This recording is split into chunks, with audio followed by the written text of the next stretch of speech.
Queridos amigos, queridos irmãos, o nosso boa tarde, o nosso boa noite, de muita paz a todos.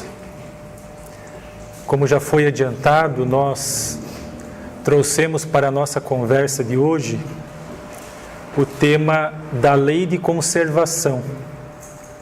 A lei de conservação é uma das leis naturais, uma das leis morais, uma das leis que foram elaboradas por Deus, o Criador. E a título de introdução, nós gostaríamos de iniciar com alguns trechos do capítulo 6 do Evangelho de Mateus, com a seguinte mensagem: observai os pássaros do céu, não semeiam, não ceifam, nada guardam em celeiros, mas vosso Pai Celestial os alimenta. Não sois muito mais do que eles?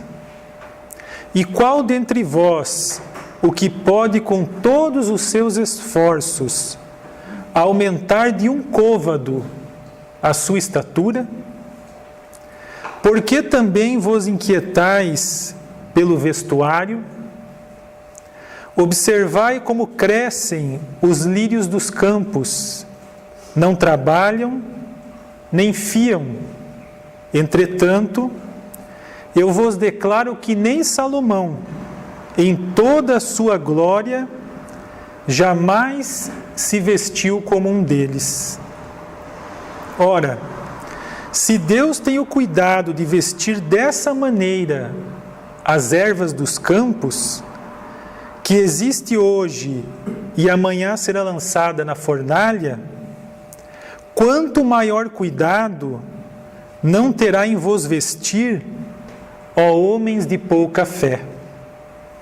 Não vos inquieteis, pois, dizendo: que comeremos, ou que beberemos, ou de que nos vestiremos, como fazem os pagãos, que andam à procura de todas essas coisas, porque vosso Pai sabe que tendes necessidades delas.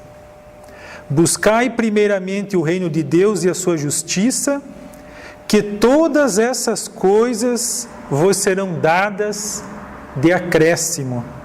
Assim, pois, não vos ponhais inquietos pelo dia de amanhã, porquanto o amanhã cuidará de si, a cada dia basta o seu mal. Logo após essa passagem do Evangelho de Mateus, no capítulo 25 do Evangelho segundo o Espiritismo, Allan Kardec, o codificador da doutrina espírita,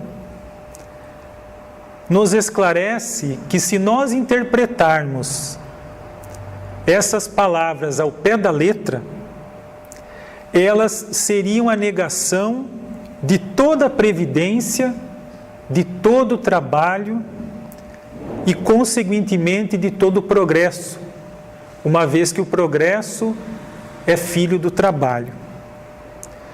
Que se nós seguíssemos esse princípio, o homem limitar-se-ia a esperar passivamente, uma vez que Deus sabe das nossas necessidades, então nós não precisaríamos nos esforçar para buscá-las.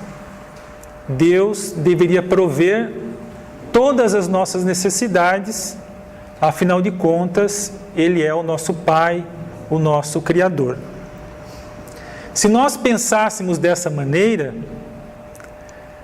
as nossas forças físicas e intelectuais conservar-se-iam inativas, e assim nós jamais haveríamos saído do estado primitivo.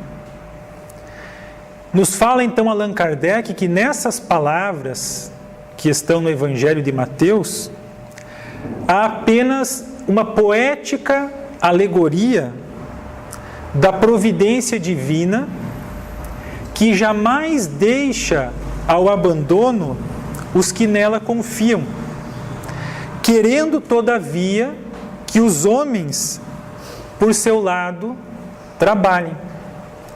Como nos fala Jesus, ajuda-te e o céu te ajudará. Se ela nem sempre acode com o auxílio material, inspira as ideias com que se encontram os meios de nós sairmos, então, das dificuldades. Deus conhece as nossas necessidades e a elas provê como for necessário. O homem, porém, insaciável nos seus desejos, nem sempre sabe contentar-se com o que tem. O necessário não lhe basta, reclama o supérfluo, que, aliás, é um dos assuntos estudados dentro da lei de conservação, o necessário e o supérfluo. Desta maneira, a providência lhe deixa entregue a si mesmo. Frequentemente se torna infeliz por responsabilidade sua ou por não ter escutado a voz que, por meio da sua consciência, lhe advertia. Sofre então as consequências, a fim de que lhe sirva de lição para o futuro. Feita então essa pequena introdução, através dessa belíssima passagem que está no Evangelho de Mateus, o Pai sabe das nossas necessidades e por isso nos dotou de um instinto de conservação. Todos nós, sem exceção, possuímos esse instinto de conservação. Pergunta Allan Kardec na questão 702 do Livro dos Espíritos, se é lei da natureza ou instinto de conservação. Respondem os Espíritos que, sem dúvida, que todos os seres vivos o possuem, qualquer que seja o grau de sua inteligência. Então, não apenas nós, os homens, mas todos os seres vivos, sem exceção, fomos dotados por Deus de um instinto de conservação. Nuns é puramente maquinal, raciocinado em outros. Mas todos os seres vivos possuem esse instinto de conservação. E uma dúvida que naturalmente surge a partir desta colocação é do porquê Deus teria nos dotado desse instinto de conservação. Uma vez que Deus nada faz sem que haja um propósito, um objetivo, uma finalidade. Com que fim outorgou Deus, então, a todos os seres vivos esse instinto de conservação? É a pergunta feita pelo codificador aos Espíritos, na questão 703. Respondem eles então, porque todos têm que concorrer para o cumprimento dos desígnios da providência. Por isso foi que Deus lhes deu a necessidade de viver. Acresce que a vida é necessária ao aperfeiçoamento dos seres. Esta resposta dos Espíritos, com relação à finalidade de nós termos esse instinto de conservação, vai de encontro ao objetivo da encarnação. Os Espíritos nos dizem que Deus nos impõe a encarnação com o objetivo de fazer com que nós possamos progredir. E também para que nós possamos fazer a parte que nos cabe na obra da criação. E nessa resposta, então, os Espíritos nos dizem que Deus nos outorgou esse instinto de conservação Porque nós temos a necessidade de viver. A necessidade de viver para que nós possamos cumprir os desígnios da providência e também para que nós possamos progredir. A necessidade de viver. A vida é importante para que nós possamos progredir. Há toda uma programação, há todo um planejamento que é realizado antes de nós encarnarmos. Então, estar aqui no corpo físico é muito importante. Daí fomos dotados, então, desse instinto de conservação, para nós conservarmos a vida, para que nós não negligenciemos a grande oportunidade de estar aqui e prematuramente, então, retornássemos à dimensão espiritual. Daí fomos dotados, então, pelo Criador desse instinto de conservação. Daí, então, o porquê, o objetivo, a finalidade, o propósito de Deus colocar em todos os seres vivos esse instinto de conservação. Uma vez que precisamos, então, viver, temos a necessidade de viver para cumprir esses desígnios da providência e a fim de que nós possamos progredir, será que Deus, então, nos concede os meios de nós conservarmos a vida? O codificador faz essa pergunta aos espíritos na questão 704. Tendo dado ao homem a necessidade de viver, Deus lhe facultou em todos os tempos os meios de o conseguir? Respondem os espíritos: certo, e se ele os não encontra, é que não os compreende.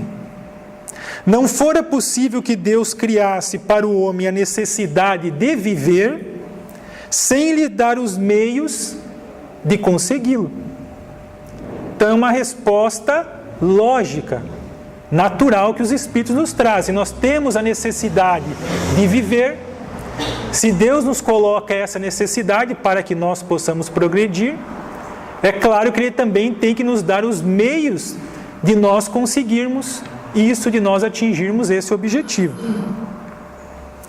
Essa a razão porque faz que a terra produza de modo a proporcionar o necessário aos que a habitam, visto que só o necessário é útil, o supérfluo nunca o é. Aqui eles já começam a tangenciar a questão do supérfluo e do necessário. Mas a terra, ela tem condições de produzir o necessário a todos os seus habitantes, sem exceção. Se muitas vezes nós assim não conseguimos, é porque nós desprezamos a terra, que, como nos colocam os espíritos na questão 705, é uma excelente mãe. Muitas vezes também nós acusamos a natureza do que é resultado da nossa imperícia ou da nossa imprevidência, mas que se nós tivéssemos esse cuidado, a terra tem condições de dar o necessário a todos os seus habitantes. E na questão 707, ainda dentro desse assunto dos meios de conservação, o codificador, continuando, pergunta: é frequente a certos indivíduos faltarem os meios de subsistência, ainda quando os cerca a abundância. A que se deve atribuir isso? Vejamos a resposta. Ao egoísmo dos homens, que nem sempre fazem o que lhes cumpre. Depois, e as mais das vezes, devem-no a si mesmos. Buscai e achareis. Estas palavras não querem dizer que para achar o que deseje, basta que o homem olhe para a terra, mas que ele é preciso procurá-lo, não com indolência, e sim com ardor e perseverança, sem desanimar ante os obstáculos, que muito a miúde são simples meios de que se utiliza a providência para lhe experimentar a constância, a paciência e a firmeza. Então é preciso que nós busquemos. Ajuda-te e o céu te ajudará. Trabalha e produzirás. Há uma outra lei divina a que todos nós estamos submetidos, que é a lei do trabalho. Aliás, o progresso, ele é filho do trabalho, porque o trabalho põe em ação as forças da inteligência. Então é preciso que nós nos esforcemos, é preciso que nós procuremos, que nós busquemos. Mas há situações que mesmo o indivíduo buscando, lhe falta mesmo o necessário. Então há situações em que esses indivíduos estão passando por uma determinada prova, que é a prova da miséria, assim também como há a prova da riqueza. Então pergunta o codificador na questão 708 aos espíritos, nos seguintes termos: não há situações em as quais os meios de subsistência de maneira alguma dependem da vontade do homem, sendo-lhe a privação do de que mais imperiosamente necessita uma consequência da força mesma das coisas? Responde os espíritos: é isso uma prova, muitas vezes cruel, que lhe compete sofrer, e a qual sabia ele de antemão que viria a ser exposto.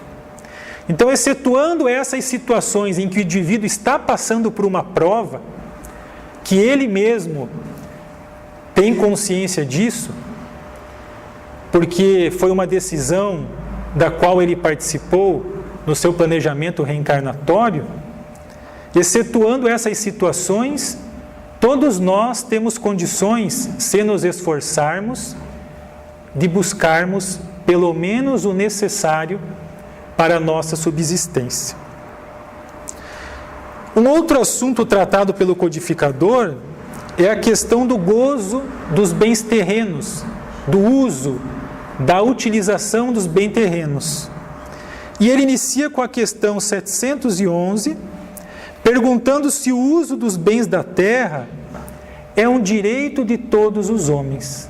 Será que todos nós temos o direito de usufruir dos bens da terra, dos bens terrenos? E eles respondem como que complementando o assunto anterior, nos dizendo que esse direito é consequente da necessidade de viver. Se temos a necessidade de viver no mundo material, temos, é claro, o direito de usufruir dos bens da terra. Deus não imporia um dever sem dar ao homem o meio de cumpri-lo. Mas na questão 712, Allan Kardec destaca algo muito interessante que talvez nós não tenhamos nos apercebido até então, que é a questão dos atrativos na utilização dos bens terrenos. Essa satisfação, este prazer que nós sentimos ao utilizar os bens terrenos, os bens materiais. E o codificador faz essa pergunta aos espíritos: com que fim pôs Deus atrativos no gozo dos bens materiais? Qual a finalidade de nós sentirmos esse prazer, essa satisfação ao utilizarmos os bens materiais, os bens terrenos. Respondem os Espíritos: para instigar o homem ao cumprimento de sua missão e para experimentá-lo por meio da tentação. E nós complementamos aqui com o dizer de Rodolfo Caligares, na obra Leis Morais, quando ele nos diz assim: que sabendo que se as criaturas tivessem que usar os frutos da terra apenas em função da sua utilidade, a lei de conservação não seria cumprida. Deus então imprimiu a esse ato, ao ato de nós utilizarmos os bens terrenos, o atrativo do prazer, dando a cada coisa um sabor especial que lhes estimulasse o apetite. Vejamos que interessante. Então, nós somos instigados a utilizar esses bens terrenos para que nós possamos fazer com que esta lei de conservação se cumpra e também para que nós possamos, na medida que nós vamos utilizando esses bens terrenos, através da experiência, vamos aprendendo o limite entre o necessário e o supérfluo. Experimentá-lo por meio da tentação. Somos tentados a usufruir desses bens terrenos. Qual o objetivo dessa tentação? Complementa Allan Kardec na pergunta 712, letra A, e responde os Espíritos: desenvolver-lhe a razão, que deve preservá-lo dos excessos. Então, na medida que nós vamos utilizando esses bens, vamos experimentando e através da experiência, da ponderação, do raciocínio, da observação, nós vamos encontrando esse limite entre o necessário e o supérfluo. Faz parte deste aprendizado. Então, daí existir esse atrativo na utilização dos bens terrenos. E na questão 713, pergunta o codificador se traçou a natureza limites aos gozos. Responde os Espíritos que sim, traçou para vos indicar o limite do necessário, mas pelos vossos excessos chegais à saciedade e vos punis a vós mesmos. As consequências naturais dos nossos atos. A questão dos excessos. A própria natureza traçou limites. Basta nós observarmos o que é muito comum, a questão da comida e a questão da bebida, que nos toca mais diretamente. Basta nós exagerarmos, cometermos excessos, que nós vamos perceber como realmente a natureza, ela traçou limites para o necessário. Eu me alimento em excesso, o meu estômago dói. A cabeça dói, a má digestão, azia. E por incrível que pareça, uma certa culpa, um certo remorso, a nossa consciência nos alertando de que nós exageramos, de que nós cometemos um excesso. A própria natureza, ela traça esse limite do necessário. A própria constituição somática com que modelou os seres restringiu-lhes o gozo da alimentação ao limite do necessário. Limite esse que, se observado, lhe asseguraria a saúde perfeitamente equilibrada. O homem, no exercício do seu livre-arbítrio, comete toda sorte de excessos e extravagâncias, dando origem, então, as doenças. Então nós cometemos um excesso num dia, num outro dia, por meses, por anos, e o efeito natural desta causa é esta doença que se exterioriza no corpo físico, que pode acontecer nessa existência ou numa existência futura. É castigo de Deus? Não. Apenas uma consequência natural daquilo que nós fizemos. A natureza traçou o limite para o necessário, nós, usando do nosso livre-arbítrio, cometemos excessos, e esses atos, eles têm consequências. Entrando então no assunto do necessário e do supérfluo, na questão 715, pergunta o codificador: como pode o homem conhecer o limite do necessário? Como é que nós podemos conhecer o limite do necessário? Respondem os espíritos: aquele que é ponderado, ou seja, aquele que pondera, que observa, que raciocina, que reflete, que analisa, aquele que é ponderado, o conhece por intuição. Na medida que nós observamos, que nós analisamos, que nós pensamos sobre aquilo, a nossa própria consciência vai nos direcionando, temos a intuição desse limite entre o necessário e o supérfluo. Muitos só chegam a conhecê-lo por experiência e a sua própria custa. Então, se nós não ponderamos, acabamos conhecendo o limite do necessário através das experiências, do sofrimento, muitas vezes, das dores.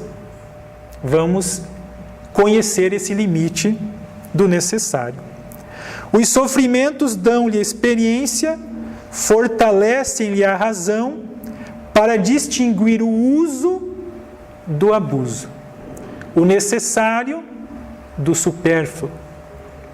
Um ponto em que uma paixão deixa de ser boa para ser má. Esta pergunta é feita pelo codificador: quando uma paixão deixa de ser boa para tornar-se má? Quando nós cometemos, então, os excessos. Na questão 716, complementando aquilo que nós já dissemos, pergunta o codificador: mediante a organização que nos deu, não traçou a natureza o limite das nossas necessidades? Respondem os espíritos: sem dúvida, mas o homem é insaciável. Por meio da organização que lhe deu, a natureza lhe traçou o limite das necessidades, porém, os vícios lhe alteraram a constituição e lhe criaram necessidades que não são reais. Nada tem de absoluto limite entre o necessário e o supérfluo. A civilização criou necessidades que o selvagem desconhece, e os espíritos que ditaram os preceitos acima não pretendem que o homem civilizado deva viver como o selvagem. Tudo é relativo, cabendo à razão regrar as coisas.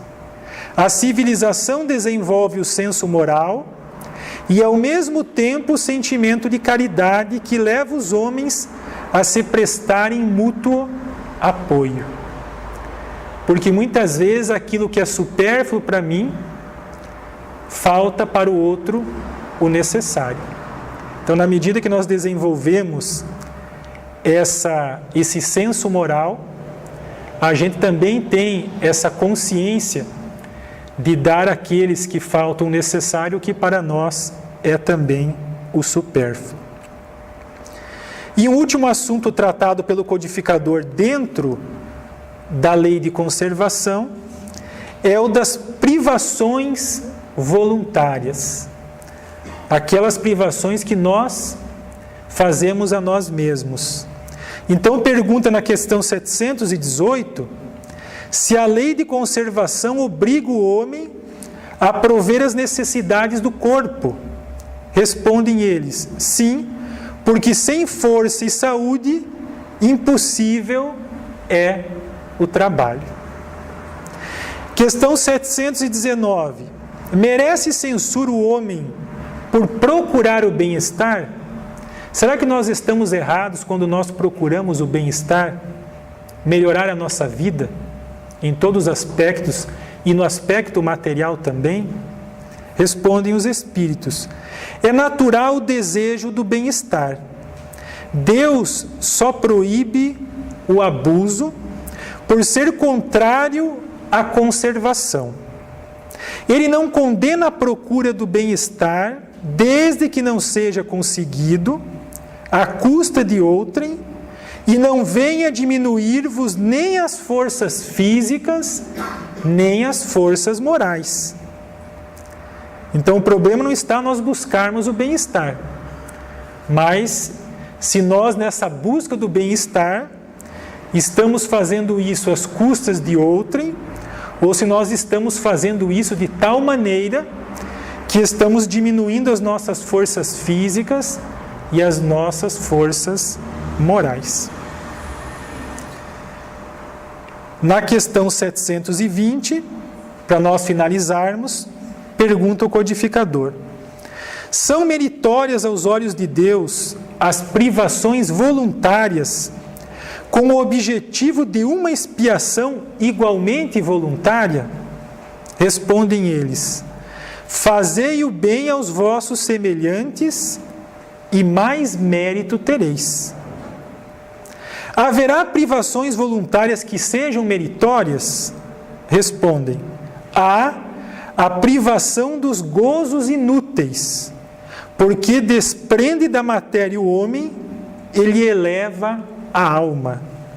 Meritório é resistir à tentação que arrasta ao excesso ou ao gozo das coisas inúteis. É o homem tirar do que lhe é necessário para dar aos que carecem do bastante. Se a privação não passar de simulacro, será uma irrisão.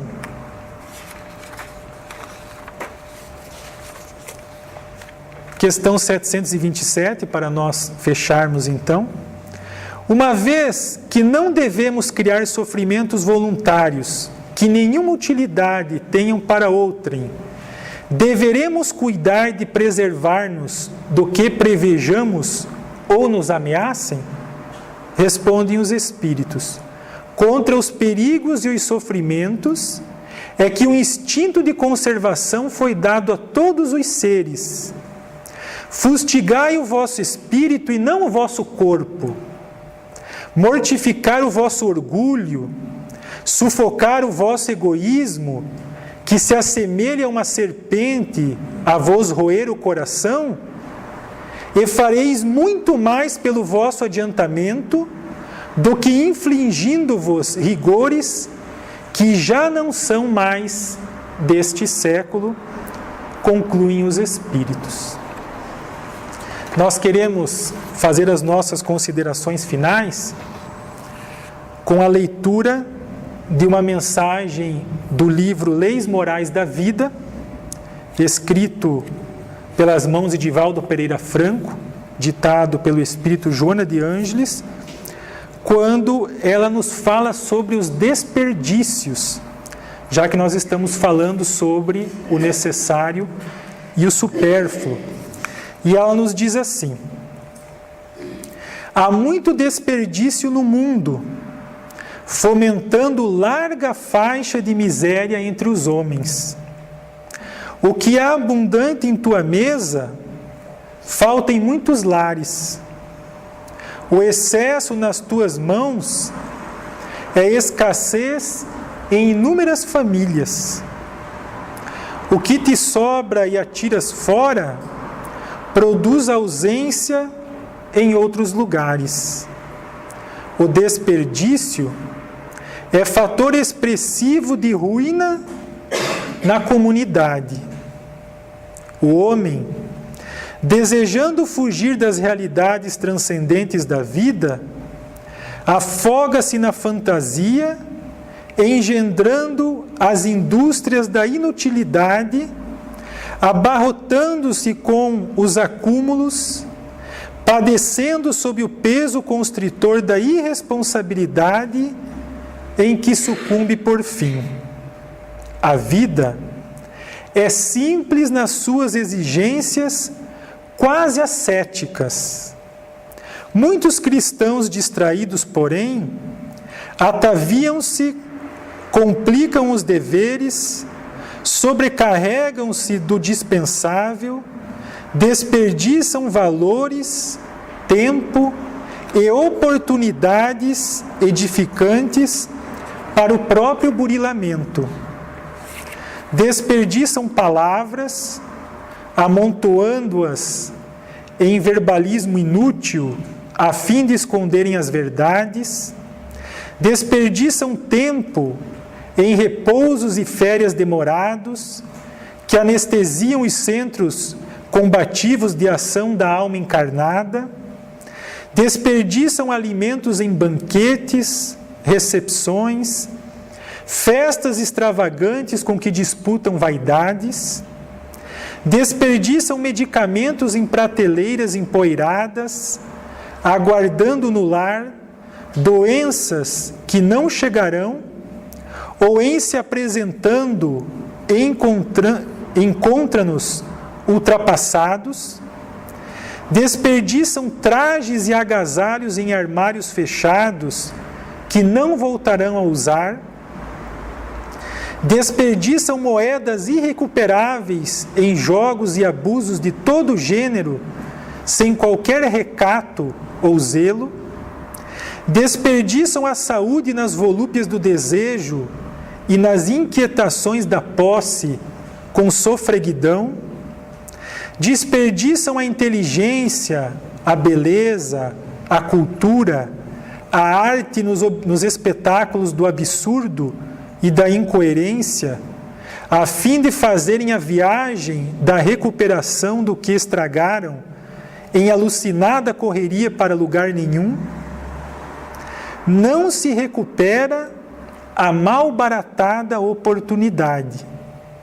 Ninguém volta ao passado na busca de refazê-lo e encaminhá-lo noutro rumo.